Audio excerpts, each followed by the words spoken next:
Like, share and comment. To subscribe this channel, please press the bell icon. Sir क्या नाम है आपका?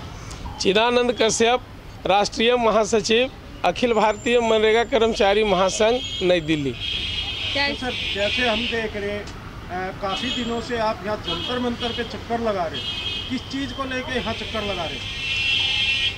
मनरेगा से जुड़े मनरेगा कर्मियों और मजदूरों के समस्याओं को लेकर मैं लगातार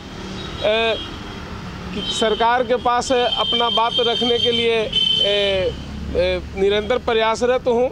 और इसी क्रम में अभी हमारा सबसे महान पर्व होली आ रहा है और होली में सभी लोगों को वेतन मिल जाए। जो मनरेगा कर्मचारी हैं उनका मानदेय का भुगतान हो जाए। जो मनरेगा में मजदूर मजदूरी कर चुके हैं और ये साल भर का पर्व है, इसमें उनका मजदूरी मिल जाए। और क्या अभी तक सैलरी नहीं मिली? जो मनरेगा के कर्मचारी हैं उनको कोई सैलरी नहीं मिली? जी ना, वो सैलरी कई एक महीना से बाकी रहता है। कम से कम 2.5 साल 3 साल भी हो जाता है। जो यूपी में हमारे रोजगार सहायक कार्यरत हैं उनका वेतन 2.5-3 साल हो गया था। तो हमने प्रयास किया था पीएमओ के द्वारा और लगातार संपर्क करने पर कुछ हुआ है, लेकिन फिर 8-9 महीना कम से कम बाकी रह गया है। तो आज किससे मिले आप? मैं आज, चूँकि अब यहाँ तो आचार संहिता लागू हो गया है सरकार के पास, लेकिन बावजूद इसके हमने मजदूरी के सवाल पर मनरेगा के संयुक्त सचिव जो हैं उनसे, माननीय मंत्री जी से, उसके पश्चात प्रधानमंत्री कार्यालय को और महामहिम राष्ट्रपति जी को हमने ज्ञापन दिया है कि जो मनरेगा कर्मचारी मनरेगा में कार्य कर रहे हैं, जो मनरेगा के मजदूर मनरेगा में मजदूरी किए हैं, उन लोगों का होली के पूर्व वेतन का भुगतान हो जाए, उनकी मजदूरी दे दी जाए, जिससे कि वे हर्षोल्लास के साथ अपना पर्व मना सकें। तो वहाँ से क्या आश्वासन आपको मिला? आश्वासन तो ज्ञापन ले लिया गया है, लेकिन इसमें हमने उनसे बात करना चाहा संयुक्त सचिव महोदय से, तो उन्होंने कहा कि ये राज्य का मामला है और मैं राज्य सरकारों को ऐसा निर्देश दे दिया हूँ कि आप लोगों का वेतन वगैरह वो समय से दे दें। लेकिन अब नहीं दे रहे हैं, तो इसके लिए फिर मैं उस पर रिमाइंडर डालूँगा। अच्छा सर, जैसे अब तो आचार संहिता लग गई, अब तो सरकार भी कोई नहीं रही कहने के लिए, तो अब किससे गुहार लगा रहे हैं आप?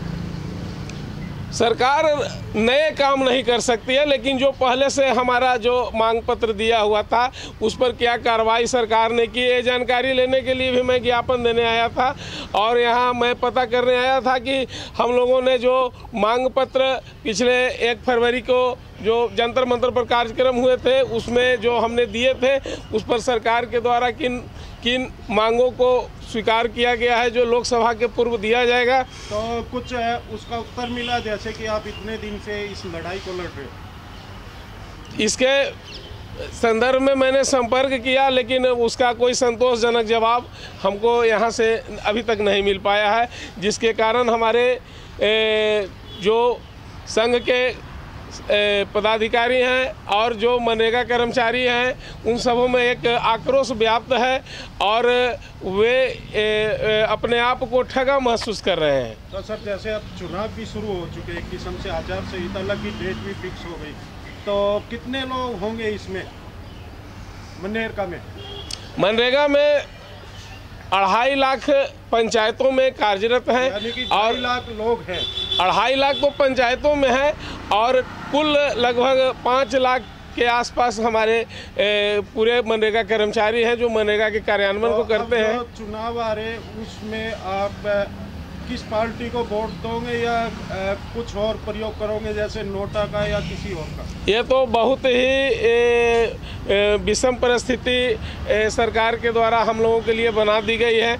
विगत 5 वर्षों में इस सरकार के द्वारा 1 रुपया भी हम लोगों का कोई काम नहीं किया गया, एक भी मांग पर ध्यान नहीं दिया गया।